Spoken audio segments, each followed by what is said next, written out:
Human sa kapinapo katuig nga pag-antos sa kakuwang sa supply sa kuryente, makabato na og kanunay og sobra pa sa igo nga supply sa kuryente ang tibuok isla sa Bantayan.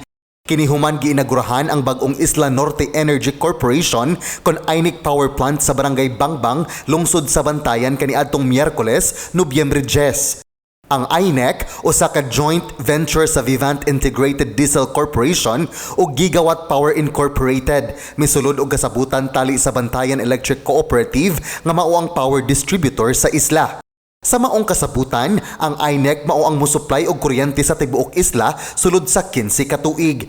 Gisugdan ang pagtukod sa maong planta kaniadtong 2018 ug nahuman gyud kini bisan pa man taliwa sa pandemya.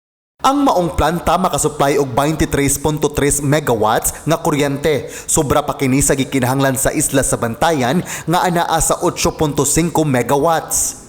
We look back and can say that the dream started in 2018.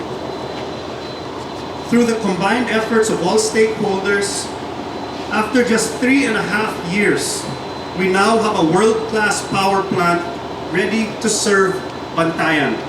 We brought in engines from one of the premier manufacturers and brands in Europe, Wärtsilä.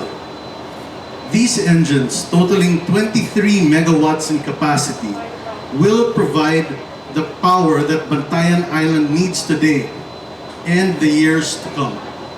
Sa iyang bahin si Gobernador Gwendolyn Garcia nagkanayon nga ang kagamhanan sa lalawigan sa Sugbo nagbuhat og nagpasemento sa mga kadalanan sa tinguha nga mahimong usa ka prime tourist destination ang isla. Ug usa sa labing importante mao ang igo nga supply sa kuryente. And I am happy because this comes right on time when we are trying to bring back a crippled economy. An economy that was devastated because of the restrictions of COVID-19 and the attendant other pandemic, the fear pandemic.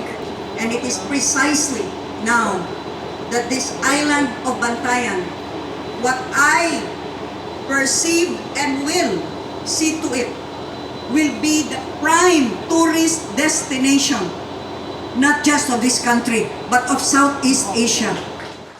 Ang INEC kasamtangan naghuwat nga maaprubahan sa Energy Regulatory Commission kon ERC ang final authority sa power supply agreement tali sa INEC ug Banelco.